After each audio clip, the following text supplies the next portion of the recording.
The 958th edition of the MMA Gambling Podcast on the Sports Gambling Podcast Network is brought to you by Underdog. Underdog is hooking up new customers. Play just $5 and get $100 in bonus funds when you sign up with promo code MMA SGPN.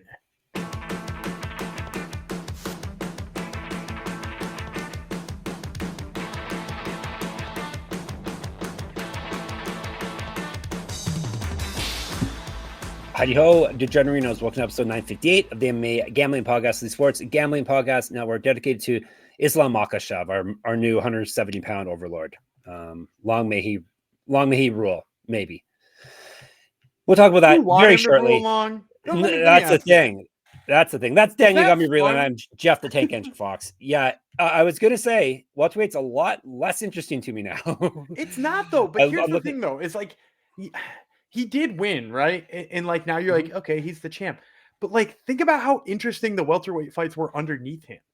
You know, like Carlos Praches with that knockout, like that was a sick fight. And then like, you know, obviously we saw a really good performance, even though we didn't predict it, out of Michael Morales, and like an anti-wrestling pro striking approach too. And I'm not sitting here and like bad mouthing grappling. You know me, I like a good grappling match more than I like a good striking match, but like I'd kind of like something to happen in there too. And I felt like maybe we was not night for it last night. No, maybe we weren't trying to do all that much in the main event or the co-main event for that matter. Not terribly exciting fights, but meaningful. And now, like you said, we've got a new 170-pound champ, and we're going to see what happens.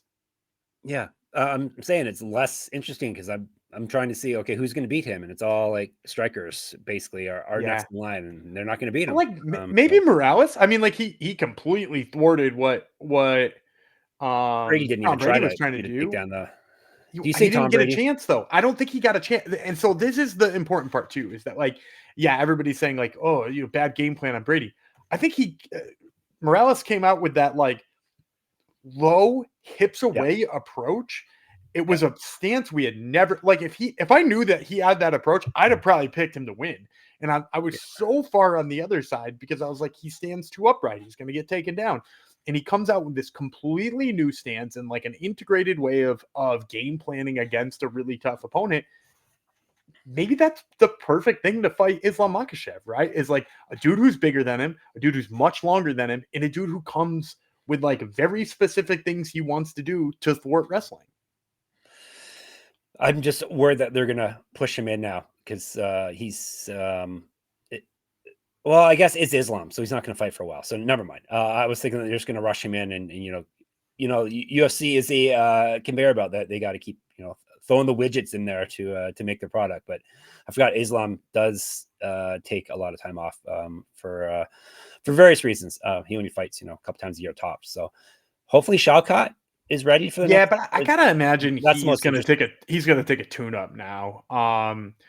Being away as long as who would make a lot of sense for Chalkx is the winner of Bilal and Ian Gary this weekend. Like neither of those guys feel like they're like one fight away, right? Because like Bilal was just kind of like embarrassed in that last fight and didn't look very good. And Ian Gary's I guess you could make a case for Ian Gary, but it's just something about that guy that people don't want to get behind. It's true. So, like maybe the winner of that fight, Chalkx, in maybe somewhere, around April or May, we wind up seeing Morales get the first crack at him. Neil Magny 2-fight win streak. Just putting that out there, everyone. I'm not. Nobody's putting that out there. Of course, you heard who Islam wants. Of course, next, right? Yeah, he wants. I actually didn't. Kamaru Usman. He mentioned. That's not a headline. Naturally, of course. So why would you not want to fight a guy who? Yeah. Although no, you know what? So I give fighters crap all the time for picking the guy who's easiest, right? Like Ilia Topuria clearly wants to fight Paddy Pimblett because it's like great for him, right? It's like that's probably a much easier fight than somebody like Gaethje. He got a bigger name than Gaethje, but like, does Usman have a bigger name than anybody anymore? Like honestly, like I know he was the champ, but like nobody's like, who was a beast back in the day, Kamaru Usman. Like the kids aren't saying that. Didn't Dana White call him the greatest welterweight of all time? I think recently. I think any chance to not give GSP his respect. Dana jumps at it. That's an insane thing to say. Well, that's Dana White thing. He's not top two. This is not a UFC 322 episode, is it? No. We used to do recaps, but we're too busy making money on regional MMA to give you recaps. So you get mini recaps here. Most important takeaway from last night is I beat Gumby. You wouldn't have if all the fights stuck together. Yeah. Oh, well, yeah, sure. Okay, fine. Do you think you watched that Malcolm Wellmaker fight and you're like, that guy would beat Cody Hedon? Yeah. No, he wouldn't have. Yeah. No, not. I told you exactly in that breakdown what's going to beat that guy. Defensive striking, impression. Somebody who can move their hand and somebody who can box. And that's exactly what they found in a 2-day replacement to beat Malcolm Wellmaker. And look, I'm pretty sure. Sorry to interrupt. I'm pretty sure at the end of your breakdown, you said, a guy like Ethan Ewan, if they could ever sign that guy, he would be the one. I didn't say that. But Ethan Ewan, he did exactly what I had game planned for Cody Hedon that I thought was going to go in there and beat Wellmaker. So you did win on a very lucky fight cancellation, I would say. You're still beating me by like $900. You don't need to, you're used to having to come up with victories. No. But no, I deserve a victory in that one too. I broke that down perfectly. Oh, you. One thing before we move off of UFC 322. Your big victory was your prop bet came through, Gumby, plus 310, baby. And you could have gotten it at plus 1,300 if you listened to me, because I predicted the exact submission, and one sports book out there had him to win by Darius Choke at plus 1,300. I hope you're in on that. That you could have gotten down on that. I did also. So I finagled into. I went with both Darius and Anaconda. So I sort of hedged my winnings there a little bit, because I was worried he was just going to, there's very little difference between the two of them. It's a lock on the arm side or a lock on the head side. And I was like, man, if he locks it on the wrong side, I'm going to be so mad. So there you go.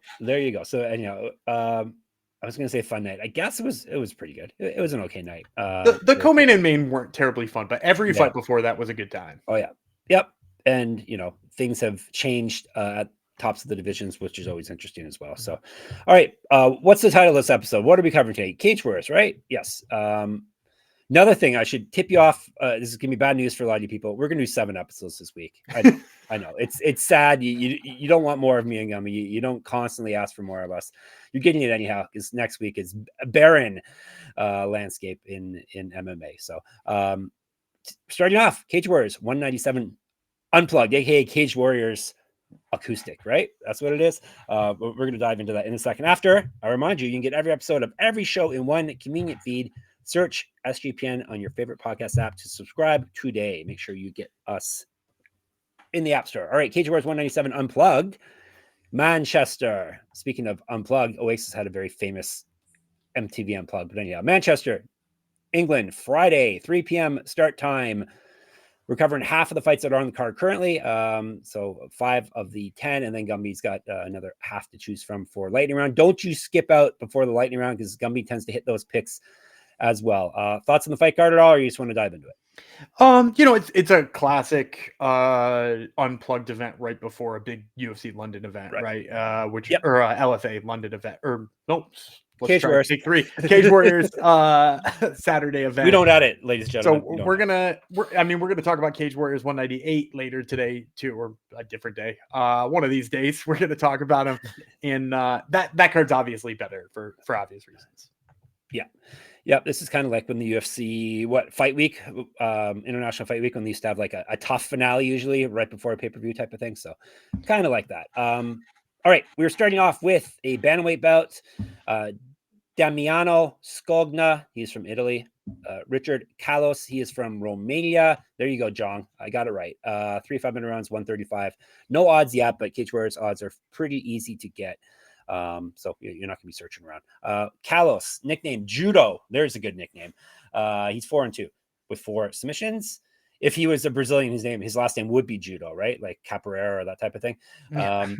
4-2 with 4 submissions. He's been knocked out once. 2-0 in Cage Warriors. Both those wins via submission, obviously, because that's how he wins. He's not lost since July 2021. 0-1 in Bellator, RIP.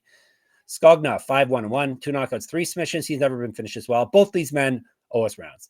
He's 2-1 in cage warriors. He lost his last bout. He used to fight up at featherweight. He's 12 years younger than Kallos. He's 2 inches taller.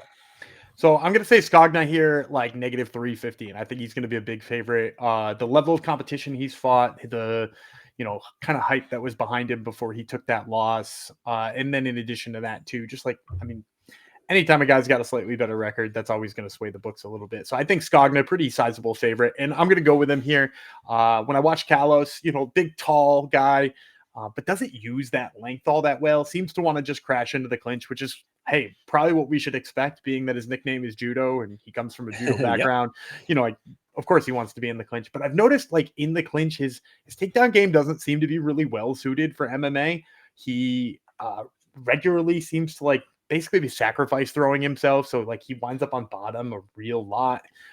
Sometimes it even seems like he's trying to like pull guard. And he's got good subs off of his back. Like I've seen him set some stuff up from there, but I just don't see any of it working on Scogna. Scogna is very fast, but in addition to being very fast, is really good in terms of his positional jiu-jitsu on the mat.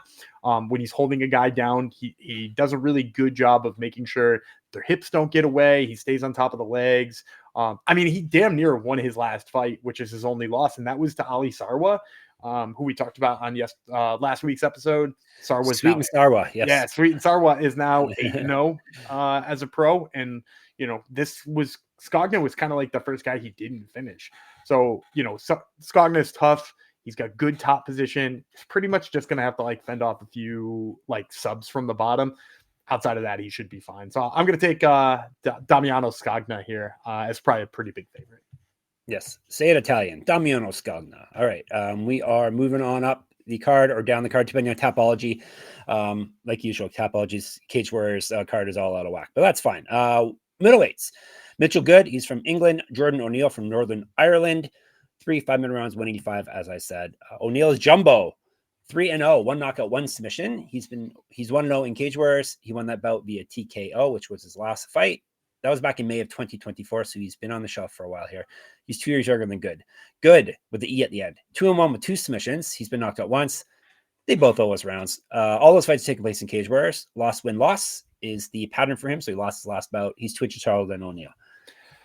I'm going to say pretty similar odds to the last one. You're going to see like O'Neill in like the -275 range. And I'm going to take a swing on an underdog here in Mitchell Goode. I have really liked, first of all, he's obviously a jiu-jitsu guy. If you watch his early fights or his AMI fights or anything like that, like the jiu-jitsu is incredible. In fact, his pro debut, he won by buggy choke after kind of being like just stuck on his butt for pretty much the whole fight. Found a buggy choke, got the guy to tap out, like clearly has got some chops on the ground. And in pretty much in all of his fights, he's looked like he's had some chops on the ground. But the big difference for me from when he was an amateur and in even his first fight, like I said, he was on his butt for most of the fight. After he took that loss in his second pro fight, he is really, really, really taken to changing the way that he fights. So like if you watch his early fights, he's like, I'll just let them come to me and take me down and we'll do some jiu-jitsu. Lackluster takedown attempts, kind of shooting some trips and stuff like that. And like not really getting anything because it didn't seem like he really wanted it. He was just like, as long as we're laying down, it's great. Now he fights with a lot more intention. He moves forward. He gets his opponent on his back foot. He came out for his third pro fight and just looked like a complete different animal on the feet in terms of his striking. He fights long, he fights sharp, he forces people on their back foot so he can find those takedowns. Like it was just like a really welcome change. And now that he is able to fight moving forward, like the idea of him getting takedowns and being on top, a lot more of a realistic nature, right? And so with Jordan O'Neill, on the other hand, the reason I don't really like Jordan O'Neill is like, it seems like he hasn't made that change that Mitchell Goode has. Is like on his feet, he's really like complacent and lets people come to him. And like he's clear he's looking for some counters. It's just never cost him being as complacent and laid back as he is in fights. It's never forced him to lose a fighter. He's never lost a judge's decision because of it. And as a result, I don't think he's seen any reason to change. It's almost like the loss from Goode sets him up to be in a better position here than Jordan O'Neill. So I could really see Jordan O'Neill like trying to fight off the back foot and moving backwards. And if Goode comes out and strikes like he did last time, he's probably going to back him up against the cage with some jabs and staying really safe on the return. And if he does that, the takedowns are going to be there for Goode. And the submission game speaks for itself. Like, he is able to find a submission just about anywhere. So I like the idea of Mitchell Goode doing that. And if we can get him at pretty decent dog money here, I like it. All right. Awesome. Lock in a dog for Gumby. All right. We're going to lock in some more winning plays after I tell you that we are brought to you by Novig. That's Novig. Novig is America's #1 sports prediction market. Novig, you're getting the best prices because they have reduced juice on bets. Novig is available in 35 plus states. Download the Novig app and get $50 when you spend $5 if you use our code SGPN. Get in on the action with Novig, promo code SGPN. And Underdog is your home for pick'em entries where you can win up to 5,000 times your entry. Gumby's got a winning play for you right now. Yeah, I'm going to go with the Rockets tonight. Kevin Durant, let's take his points, rebounds, and assists put together. I saw they have him listed 33.5 on the projection for points, rebounds, and assists. And look, he's been hovering right around 8-9 rebounds and assists per game. So, figure he walks out of there with 8. We're talking about only needing 26 points tonight, and that seems real reasonable, especially since he's been over 30 in 2 out of his last 3. So give me the points, rebounds, and assists for Kevin Durant. All right. Underdog's got a brand new offer for new customers. Play just $5 and get $100 in bonus funds when you sign up with our code MMA SGPN. That's the important thing, the MMA part. So MMA SGPN is your code. All right, let's get some more winners, shall we? Did I tell you where we are? I didn't tell you where we are. We are in Manchester. Oh, I did say Manchester. You did it a whole bunch of times. Made a joke about the BEC Arena. So there you go. In case I didn't tell you the actual arena, you might just be walking around Manchester not knowing where to go. There's where you go. All right, we have got a welterweight fight next. Giacomo Michelis. He is Italian. Michael Dubois, he is from Switzerland. They're fighting, as I said, at welterweight, 3 5-minute rounds. Dubois is bad boy, 16-11, 4 knockouts, 10 submissions. He's been knocked out 6 times, submitted twice. This is his debut in Cage Wars. He's coming in on a streak of loss, win. He went 0-2 in Cage War, not Cage Wars, KSW, 0-1 in Bellator RIP. He's regional champ. He has fought at 155 and 185. 2014 Pro MMA debut, 0-1 in Pro Karate. Michelis is the Boar, the bad boy versus the Boar, BOAR, not like Yawn Boar. He's 8-1 with 1 no contest, 3 knockouts, 1 submission. He has never been finished in a fight. 4-0 in Cage Wars. He's won 5 straight. He last lost March 2021. Used to fight at 185, 2 years younger than Dubois, 2 inches tall. I think so. I'm going to go with another underdog here. I'm going to take Michael Dubois. I think he's going to be a massive underdog. I think maybe 400 kind of range. Nice. And I'm going to be real honest here to start. And this is a little bit of a dart throw. And the reason it's a dart throw is because Dubois is not good on the feet. He is wildly hittable. I think he's got problems with his chin. Could definitely just get sparked in no time here by Giacomo Michelis because Michelis can crack. But Michelis has shown issues with his wrestling over and over and over again. And when you show me your problem and then you show me a guy who can wrestle a little bit, man, it's just one of those regional fights that just gives you a taste. It's this guy's got a path to victory. This is enough of a path to victory where he could lay on him for 10 minutes, win 2 of the 3 rounds, and just survive.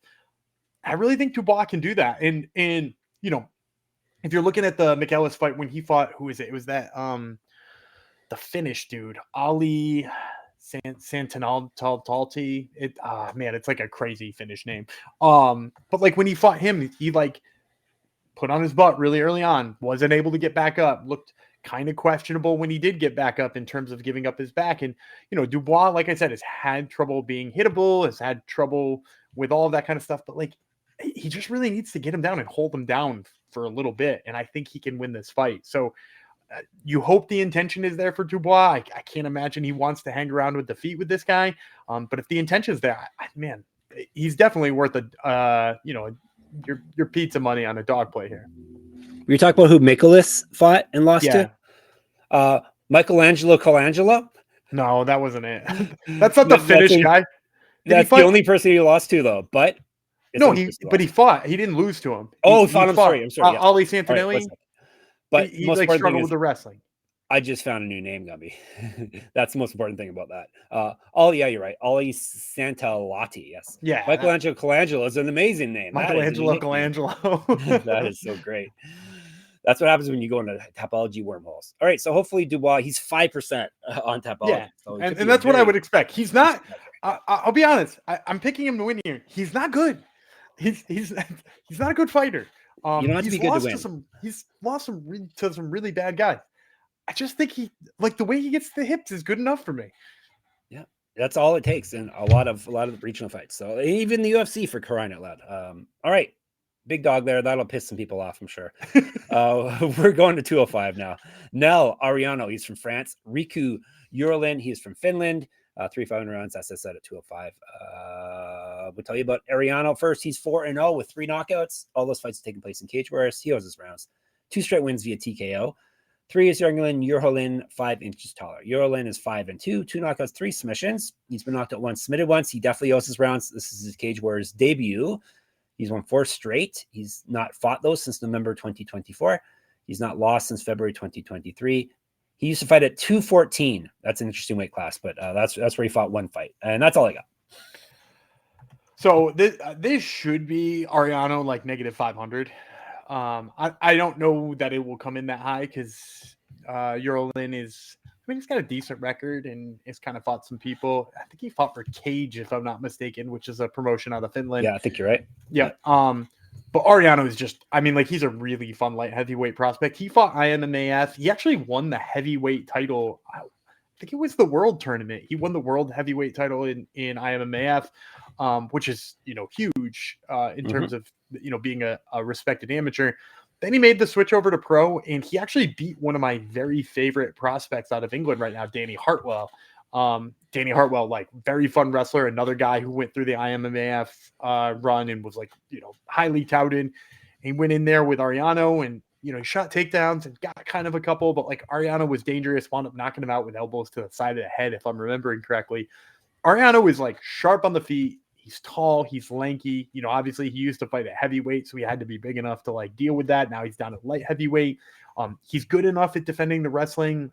He gets back up when he gets taken down, which is not easy to do against Hartwell. Hartwell's a really talented grappler. So to stuff some of his early takedowns and to, stall him out a little bit against the cage and then to get back up when he was down is like a huge feather in his cap.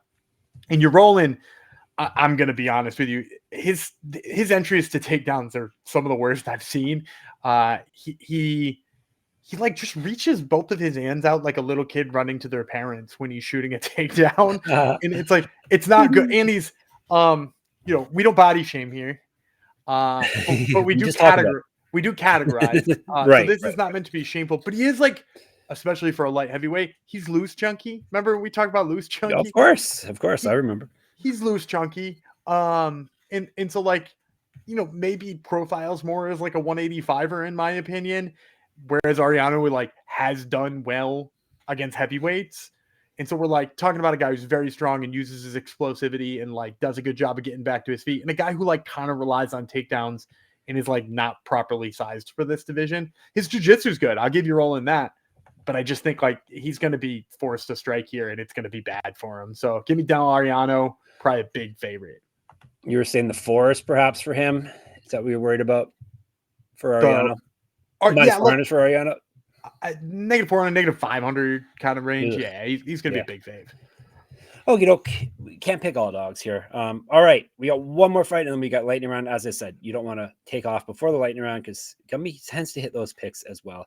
All right, we are going to tell you about Rhythm first. That's RITHMM. Rhythm is crushing it with college football, NFL, and now they just added the NBA. Rhythm is also giving away weekly cash prizes just for tracking your bets in the app. Track 5 bets of the same type from any model you build, and you can win $1,000. This is the part where Gumby gives you a play. Of course I do. And we've got some football on today. You're probably getting this before Sunday Night Football, especially if you're a good listener. I'm going to take the Lions, getting 2.5 against the Eagles. Eagles have shown some cracks in the armor, don't look 100%. And I think the Lions take advantage of it, even on the road. So give me the Lions with the points. I'm in on that as well. Use promo code, see if Rhythm is in on it. Use promo code SGPN25 when you download the Rhythm app for 25% off your first month. So download Rhythm, RITHMM, promo code SGPN25 See if they agree with us on the Lions over the defending champions. All right, we're to our main event of the evening. That will be a 145-pound fight. That would be featherweight. Damon Wilson, United States of America. Aiden Lee from England. Let's break it down. We'll tell you about Lee first. He is 13-10, 2 knockouts, 9 submissions. He's been knocked out twice, submitted twice. He's 7-5 in Cage Warriors. He's gone win, loss over his last 4, 2-4 over his last 6. So not a very good run here. 3-3 in Bellator, RIP Bellator. Missed weight before at 145. He has fought up at 155 and 170. 2015 pro MMA debut. 2 years younger than Wilson. 3 inches taller. 6-inch reach advantage. So much bigger. The Nomad Wilson. 9-3 with 6 knockouts. He's been knocked out twice. 8-2 in Cage Warriors. 3-1 over his last 4. 4-3 over his last 7. He lost his last bout via TKO. He lost on Contender Series to who, Gumby? Was it Barbosa? Ooh, I stumped you. It was this past season. It's not that long ago. No. He was like I want to say week 2 or week 3 this year. I want to say Barbosa is the You're right. Marcio Barbosa. Yeah, there it is. Yep. All right. Back to Mr. Wilson. He used to fight at 135 and 155, and that is it for him. So I think Wilson's going to be the slight favorite here. I wouldn't say too big of a favorite because he is coming off of that loss. His record in itself isn't like sterling. Aiden Lee, I think in that Giacomo fight, he fought Master Giacomo. He's actually his only loss, if I'm not mistaken. Giuseppe Master Giacomo is the one I'm talking about, not the same one as you were mentioning. Really? No. Right, right. Giuseppe Master Giacomo. Of course, he was his only loss and took his back in that fight. So Aiden Lee's got like enough signature wins that I think he can keep this line close. So I'm going to say like -165, -170 on Damon Wilson, and I'm going to take Wilson in this one. I think Aiden Lee, real fun, and he's kind of surprised some people. He's sneaky good with his jiu-jitsu, especially with the back takes for a guy who's got legs as long as he does. Pretty nice 1-2 punch, but like his big issue throughout his career has been when people pressure him and move him backwards. All of those skills, being long and working on your jiu-jitsu and all that kind of stuff, like they kind of fall apart when you're moving backwards. And he's been a little bit too tentative and a little bit too willing to move backwards. And the thing about Damon Wilson that has always made me like the guy is that he just moves forward. No matter what, he moves forward. He loves knees in the clinch. If you want to clash with him, if you want to back up, he's just going to keep pouring it on. Ultimately, it cost him when he was fighting on Contender Series because he's fighting a big power puncher, but that's not who he's fighting here. He's fighting a guy who's got a little bit of hands, but is largely a jiu-jitsu specialist. So I expect Damon Wilson to back him up for a lot of this fight, land a lot of his good stuff, and I expect him to win this one. So give me Damon Wilson. All right, give him Damon Wilson. Let's give you a recap, but like I said before, don't you take off. All right, we got Wilson, Ariano, Dubois, Goode, and Scogna. All right, lightning round times that Ben Boom Pow. I've hyped it up, Gumby. I say you always hit it, so you better come through this time. All right, don't make it look stupid. Yeah, the first one I'm going to take. I had to look up how to say her name correctly because it's Irish. Oh, come on, man, those don't names are crazy. It's Eimar Darcy. Eimar is spelled Eimear. Eimar. Eimar Darcy, but she's a 3-1 pro out of Ireland. She's got a really well-rounded game. I've been like really impressed with what I've seen from her. Even in her loss, she like kind of just slipped up and probably could have won that fight too. And then the other one I'm going to take is Syed Hosseini Musavi. He only lost to the aforementioned Giuseppe Master Giacomo. He's had a whole bunch of like really good fights set up. He's 3-1 as a professional, although I'm pretty sure Tapology made one of them record ineligible, but he's won 3 fights. And I like his top game. I like his all-aroundness. So give me Eimar Darcy and Syed Hosseini Musavi. All right, you are set now. If you're mad you didn't get picks for the other 3 fights, then you can always hit Gumby up online. We can be obviously hit up on our Discord, sportsgamblingpodcast.com/Discord. It's always active in there. Of course, on YouTube as well, MMA Gambling Podcast. Make sure you subscribe, like, comment, all that good stuff. Please and thanks. Of course, on Twitter, SGPN MMA, he's at Gumby Vreeland. I'm at Jeff Fox Writer, at Jeff Fox Writer on Instagram. I've got a Substack. You're going to want to get in. Check out my articles. You can even enter my free UFC Pick'em contest every week and win real prizes. That's moneymma.substack.com. Gumby's got another podcast called Top Turtle. He interviews interesting people. Who are the interesting people this week? Yeah, this week we're going to be talking to Volkan Ozdemir, who's over fighting in Qatar this weekend, and we'll be talking to recently, well, I guess she not recently crowned, but recently defended LFA flyweight champ Shannon Clark. Oh, yes. Super Canadian, Shannon Clark. So Canadian. Right. And she gets more and more Canadian throughout the whole interview. That's great. Can't wait. No one understand what she's saying except me. So that's good. Of course, sportsgamblingpodcast.com, sportsgamblingpodcast.com/store, sportsgamblingpodcast.com/Patreon. You get some bonus content from the bosses. All right. We'll be back probably in a couple minutes. This week is going to be every couple minutes. You'll be getting a podcast. So it'll be Jeff Fox, the Nomad, but I won't be traveling very far at this point. And then you're going to be Jumbo Vreeland today. And we'll talk to you very shortly. Bye.